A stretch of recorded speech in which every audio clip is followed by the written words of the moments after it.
Guys, what's going on? D-Rad here. I'm here with Raiko, and we are together again. It's been a minute, and we're going to have a great conversation. And I'm so happy that you guys decided to join us today. Raiko, what are we talking about today? We always have such interesting topics, and you and I probably have a list of things that we could talk about. What are we talking about today?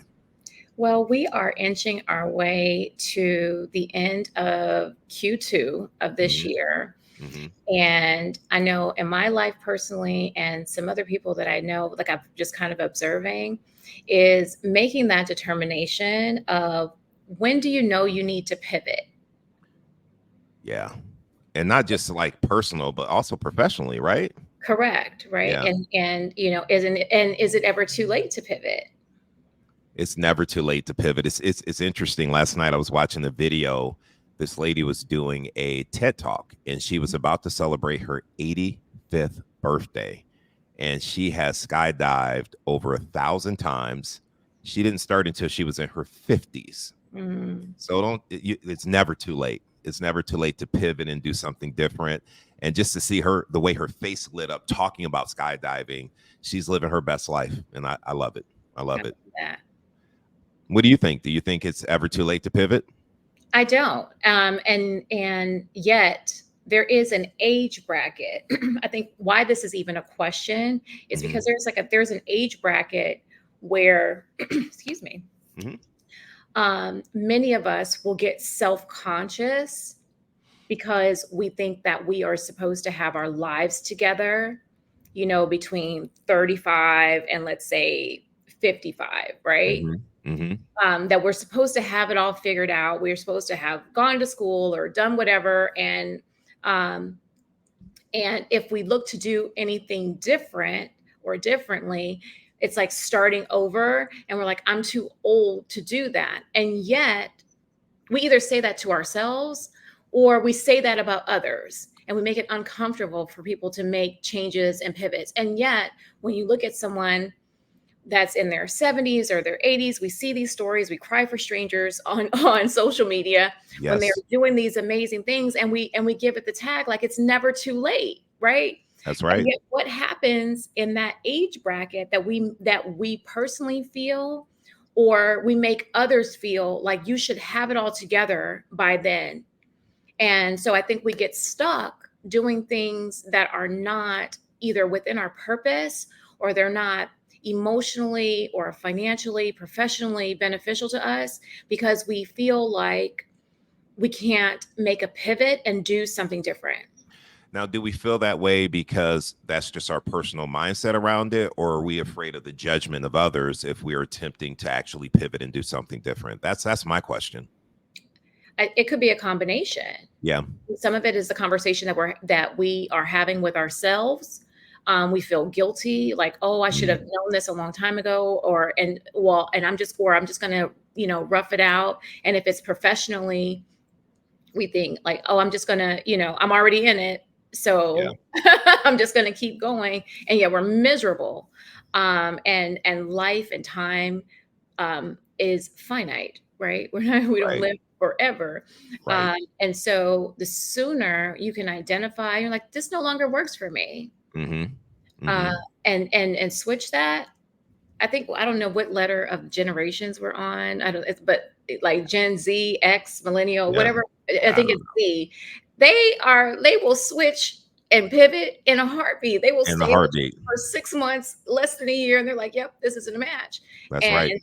those of us that are in a different age bracket, we've always been taught, like, you stay there, you just keep doing it, and yet we're not happy. Yeah, see, I don't subscribe to that. I was listening to Ed Milet. Do you listen to any of his podcasts or read any No. of his books? Mm-mm. I'm going to send you a podcast to listen to. They mentioned something yesterday called, I wrote it down, QTR, and it Mm, stands for quality time remaining. And when mm, I heard that, I was sitting there thinking, in August I celebrate my 50th, right? So I have more time behind me than I have ahead of me. So what am I doing with this time I have left? It needs to be about the quality time remaining in my life, because I may not have until I'm 70, or I Mm. may live to be 80, but at 70, I'm not able to do anything. Maybe I'm an invalid. I don't know. I don't know what's going to happen in my life. And so it's so important that we start taking chances and going out there and not being afraid to pivot. If you're not happy in that relationship, pivot. You're not happy in that job, pivot. Life Yes. is short and you have very little quality time remaining, especially at my age. And I want to make sure I'm happy with the life I'm living. Right. And some of it, it could be guilt. Mm, I know personally in my life, there have been some pivots happening, especially over the last year. uh-huh. Um, and where I had to resolve that even at this big age, I want to check things off my life list. Huh. And so some of that for me was about going back to school. Um, and not because I needed any additional education, and yet it was something on my life list. And I didn't want to tell anyone about it. And so I had, like, my core few that I mentioned it to, and everyone was like applauding it. Right? And they're like, yes, Right. absolutely, you should do it. Because it was something that I wanted to do. Right. Um, so and yet I felt ashamed. I didn't want to mention it to anyone because I felt Mm, ashamed, because at this big age, why am I going back to school? And the question should have been, or not even a question, I'm going right. back to school, just I'm going period. back to school. Right. I'm doing this for me. Um, Right. and either you're going to applaud me or you're not in my circle. So either way, it's a win. Well, do you feel differently about it now? Like when you share and tell people you're in school, are you owning that and feeling good about that decision? I still don't tell this, so this will probably be the big announcement when this comes out. Well, let's go. Right. Because I still did keep it within my circle, and I think that's just my personality in general. Hmm. And yet I did plan. I had a professor we were doing an assignment, and they were like, well, what does it look like, your timeline, what's on your timeline when you are about to complete this program? What are the things that you need to do? Are you going to take pictures? Are you going to have a celebration dinner? Are you going to, like, all the things, right? Right. And I really began to think about that. And so I was like, who's on my list? Who's going to come celebrate with me? And so, like, I did plan to eventually do it, talk about it more once it was done. And yet here we are talking about it now. Hey, So I love that we're talking about it, and I love how like you brighten up, you smile when you're talking about it. You're I'm proud of excited. yourself because Yeah. you made a decision that's going to change how you move forward in this life. Good Yeah. for you. Yeah. Good for Thank you. you. So shout out all my Howard Bison There we family. go. There we go. There we go. So let me ask you this. So when I think about what we're talking about, there used to be a quote that I would hear all the time. When I first heard it, I didn't really get it, and it resonates with me now. You're not a tree. Leave. And I Hmm. used to hear that, and I'm like, what? But now I so get it, because if you're not happy, you're not rooted in that life. You're not rooted at that company. You can easily remove yourself from that and find something that serves you well, especially Absolutely. these people who are making tons of money and they're not fulfilled and they're not happy. And that's affecting how they show up at home. I'd rather see you make a little less money and maybe downgrade your house a little bit to make the income that makes you happy doing what you actually enjoy and love in life, because that's what's really important. Absolutely. I remember 2 points I want to make. So Yes. I remember years ago, when my son was in undergrad and he was making the decision to add on a second major. Hmm. And he's like, Mom, should I pursue a career with what I know I'm good at or what I'm passionate about? And I immediately said, you go with what you're passionate about and the money will follow. Yes. And so sometimes it's not even necessarily about a downgrade in a lifestyle. Sometimes you're actually blocking your growth and your blessings because you're not being true to what you're supposed to be doing. You're not really authentically walking in your purpose in life. And so I offer that to whomever that is for, right? So if you I hear hear this, that. for you. I hear If that. you're blocking some money, staying in a situation, in a career, in a relationship, in any type of situation that Right. you know is not really for you. The other thing though, like we are in this space of real estate, Hmm. and I think that this applies in any profession, especially when you get to bigger ages. We feel like, okay, well, I'm at this age, and I need to just stick through. And if you are not growing professionally, Hmm. whether you're an entrepreneur or you are in a corporate role, if you're not growing professionally, it's time to pivot. If you have been stagnant Hmm. for, I would say, maximum 2 years, it's time to pivot. If you are an entrepreneur and your P&L, your profits haven't increased, it's time to pivot. And in this space of real estate, because we are all, independent business owners, if you are in this space and your business is not flourishing, then there's something in that you need to pivot. And Yeah. that could be how you are marketing, it could be how you are lead generating, or it could be that you need to pivot to either another section of this business, Hmm. or make the decision of whether or not this business is for you. And that is not just in real estate, in any professional Anything. career. Yep. So I agree with you. I didn't want to interrupt you. No, I just said I agree with you. Yeah. So I think, we lose time, we lose um, uh, financial resources, we are frustrated, we lose happiness, we lose all of these things when we take too long to make that pivot. Got it. Got it. So speaking of pivot in the real estate business, I've been in real estate for 20 years, Hmm. just shy of 20 years. And about 5 years ago, I started to recognize that I didn't enjoy going out getting listings as much. I was getting more joy from helping other people learn how to go out and get listings.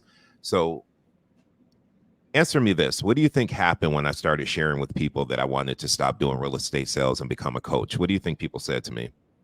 I think some people were ecstatic. And some others were like, oh no, like that's the wrong choice. You need to stay in this and keep going. You're right. And I would say it was probably 75-25. 75 were like, this is good. You're making good money. You're capping. Things are great. Why would you give that up? You need to stay here and continue doing this, because what if coaching doesn't work? And Mm, then 25% of the people were ecstatic and were happy for me. And I had this block out everyone else's advice. And I had to, am I happy doing what I'm doing right now? No, I'm right. not happy anymore. I'm not excited. I don't get up looking forward to doing real estate. I get up looking forward to helping other people. And just Mhm. like you told your son, lean into your passion and the money will come. And so I recognized I was more passionate about that. And so I cold turkey just stopped doing sales, and I started my push training program. It's been 5 years, and every year it's gotten better and better and better. And now I'm living what I call my life by design, because I have taken control of my QTR, my quality time remaining, to make sure that I'm doing something I'm happy with and something that gives me the flexibility to enjoy life at the same time. So I felt like it was a great decision, and I was so happy that I decided to pivot. I have no regrets. The regret would have been, what if I had done it? What would have happened? I don't have that regret because I did it and it worked out well. Exactly. Yeah. And the beauty of them. Well, I am a spiritual person. I do believe Yes. in God. Yes. And I am a strong believer that if he gives you the vision, he'll make the provision. So there was a reason why that was on your heart to do it. And if you are miserable in a situation, in a career, in a relationship, if there's anything that where you're like, ugh, right? um, Right. and you're moving, you're not even moving forward, you're just moving in it begrudgingly. Hmm. There's something there that needs a bit of a shakeup. Small little plug: if you haven't signed up, go to David Radley Push, and we'll need a little boost in your business. There we go. I, So, I I need to get better at pushing push. Right? I need to get better at that. Thank you for the plug. And let me right. let me ask you a question, and I'm Yeah. not putting any names out there, but I've talked to several people who are married and aren't in a good place, Hmm. and they know that they need to pivot, and this thing comes up where I'm staying for my kids. I don't Mm, feel like now is the right time to pivot because my kids are so young. In mm, my mind, I think you absolutely have to pivot, because by staying in that relationship, what in fact are you teaching your kids? right. What are your thoughts on, like, when you're in that type of relationship that's not serving you well, on pivoting in that relationship versus business? Yeah. So, when it comes to a marriage, because there is a contract there, right? You want to make sure that you have exhausted Yes. all of your avenues Yes. of resolution. Okay. And yet I am not a believer that you stay because of children. Right. Or, I know people that stay because they're like, well, I'm already 10, 15, years in, right? Like, Right. um, and like I said before, our time on this planet is finite. Like Right. and so it doesn't matter how much time you've already put into it. If where you are right now, if it's not serving you and feeding you and helping you to grow and flourish, it's time to let it go. And That's so right. it's like staying in it is letting something over ripen and then Mhm. die on the vine. It has served no Absolutely. purpose. I like that. I like that a lot. One thing I do with Michelle, and you always hear the saying, "You can't teach your old dog new tricks." I don't believe that. I believe if the dog's willing to learn, you can teach a new trick, right? So when it comes to pivoting in a relationship, like, my marriage is solid, and yet there are things that need to be worked on. I can't continue to do things the same way. I have to change things and improve things in my relationship. So I sit down with Michelle a couple times a year, and I ask her, how am I doing as a husband? What do you need from me? What can I improve on? And Hmm. so I take that feedback with an open mind. And I remember the first time we had the discussion, it was all around us spending quality time together. We spent too much time watching TV. We were like binging every show that was out there. And she said, after a day of work, I'd rather spend time talking to you, and we spend too much time watching TV. So I Hmm. had to pivot, and I'm like, okay, I got to put something else in place. And so what we started doing is going for a walk after dinner and having these great conversations, and it brought us closer together. And our daughters see that, like, this we're this great example we're giving them on what a relationship should be about. It's about not just go to work all day, come home, eat dinner, veg in front of the TV, and go to bed. It's like Right. we're going for a walk, we're having conversations, we're talking, we're growing together, we're falling in love even more because we're talking about life and how we feel. And that was like one of the biggest pivots I did in my relationship, was start addressing, how am I showing up, and being Mhm. willing to change when I got the feedback. Right. And that's on the personal side, right? On the professional side, it was, what do I love about real estate? What don't I like? Okay, all the things I don't like, I'm going to pivot. I'm hiring a transaction coordinator. Okay, I Mhm. don't like doing the social media. I'm hiring a social media person. I'm hiring a showing assistant. You can pivot how you run your business. You just have to take some time to do an inventory. What's working? Yes. What's not working? Yes. And you actually bring up a really good point, because sometimes what we are pivot doesn't necessarily mean a drastic change. Like I'm no longer going to do this profession or do this career, Right, or do this relationship. Sometimes that pivot is just like what you said with you and Michelle. Sometimes it's just about doing something differently. And sometimes it is about delegating. And a lot of times it's about delegating those things that we don't like to do. So right, sometimes your misery is misery is maybe a strong word, but your unhappiness is in doing tasks that don't bring you joy, right, and that can be delegated. Like we've all gone through, not all of us, the wisest of us have gone through bold, where we learned to color code our calendars, and right, those things in yellow were things that needed to be done. Yet when the resources were available, they could be delegated to someone else. So I think that is a very key bit of nugget there, because sometimes it's not like throw the whole business away. It's just let right. me delegate this part Right. here, so that I can do the part that makes me happy. And the reality of it is that there are those individuals that are excited, that they thrive in providing services such as transaction coordinating or Yes. social media management, and so it's a win, all around. So being able to really self-assess that, I think is very important. It's extremely important. And I'm thinking of two examples. My friend Megan was doing decent in sales and realized I don't really want to be doing this. So what she ended up doing is going to work for a team and helping and supporting them. And that led into her having some other opportunities as well. So Mhm. now she's found a way to replace her income doing something she actually truly enjoys. What that means is at the end of the day, she's fulfilled. And although her days are busy, she's doing something she actually enjoys. My Right. my friend Natalie, same thing. She's still doing real estate. She loves social media. She started a social media company because we all understand how important it is to create content and posts. Some of us don't want to be bothered, and that's one thing we like to leverage. And so she's created a business opportunity based off of our needs for leverage. And so you can always pivot. You got to lean into, like you said to your son, lead into your passions and go after that and create the opportunities that you're looking for in life. I think that's a big thing. Exactly. And Yeah. so now that we are about 6 weeks away from the end of the second quarter of Yeah. 2024, Yes.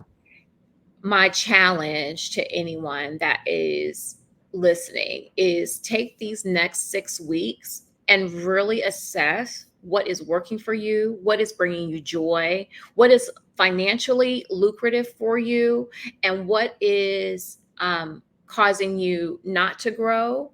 Like, assess all of those things and then figure out what you can do more of and what you need to extract from your life. Hmm. And does it align with, if there were no restrictions, does it align with what you would do with your life?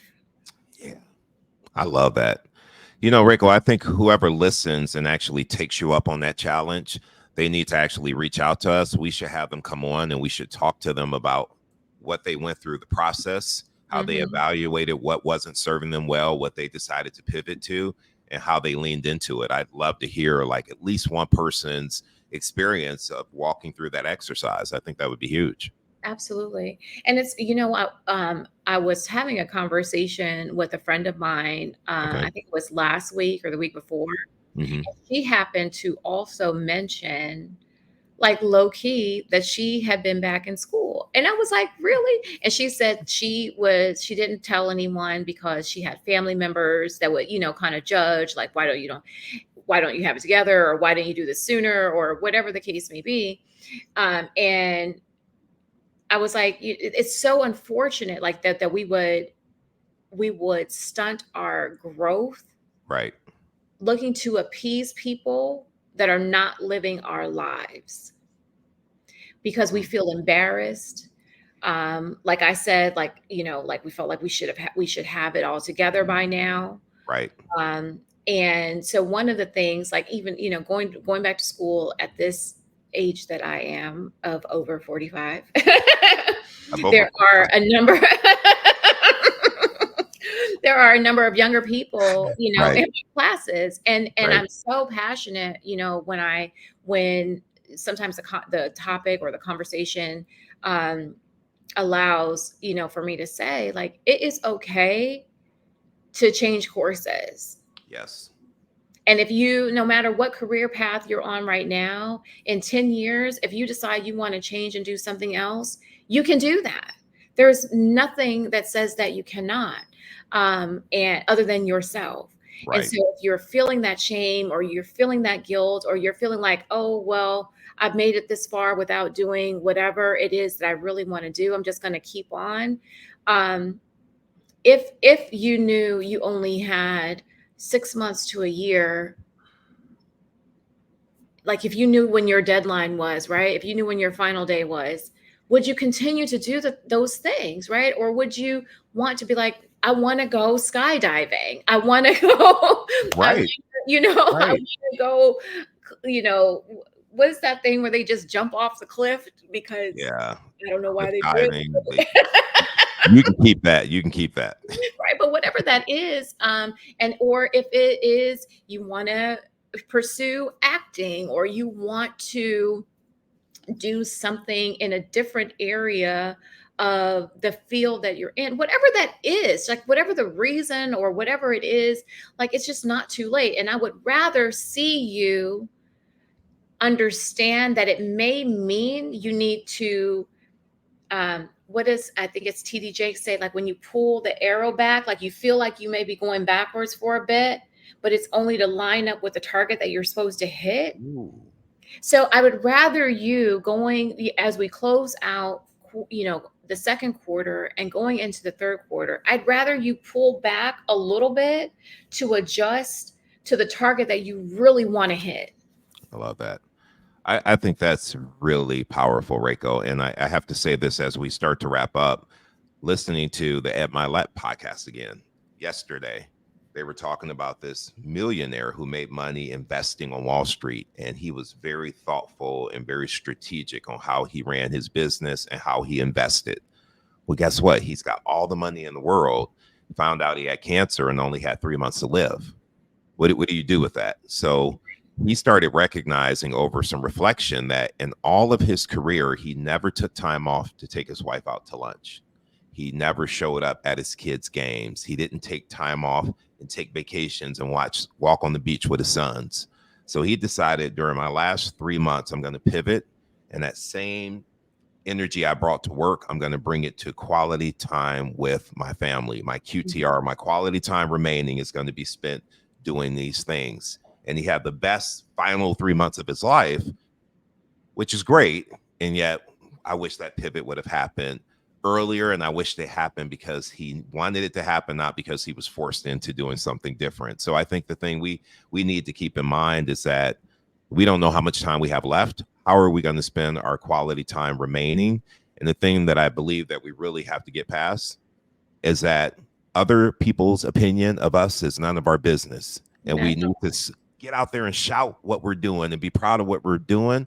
And don't worry about how anybody feels about that, because our opinion, their opinions, is none of our business. I really believe that. Absolutely. And, I will also offer this, because something as simple as taking his wife out to lunch, some of us don't even that are, especially at corporate, but even if for those of us that are business owners, like, are we taking lunch breaks, right? So some of us are too afraid to ask our employers or our bosses for an adjustment in our work schedule, because we think that it can't happen. But yet, if you are showing up and providing value and doing your job at a high level, me making this little request here that won't impact my job performance shouldn't be an issue. And yet we lock ourselves in a box, and don't ask for the things that we want. And you will never get it if you don't ask for it. So Amen. if you want to get the yes, you have to make the ask. Love it. Love it. That's the nugget right there. If you want to get the yes, you have to make the ask. I think that is the nugget right there. Reiko, I have to say, I enjoy these conversations, and I'm looking forward to us doing this at least monthly and getting this on the calendar. So I want to thank you for chopping it up and having a great conversation. And I hope that you guys get value from it. Listen to this over and over again and take stock on your life and see how you want to spend your QTR, your quality time remaining. If you're not happy in that job, if you're not happy in that relationship, like I said earlier, you're not a tree. Leave. Yes. Any final words? No, I think that was a great little wrap up there. All right. Well, I appreciate you, my friend. Thank you so much again for being here. It was awesome. Thank you for having me.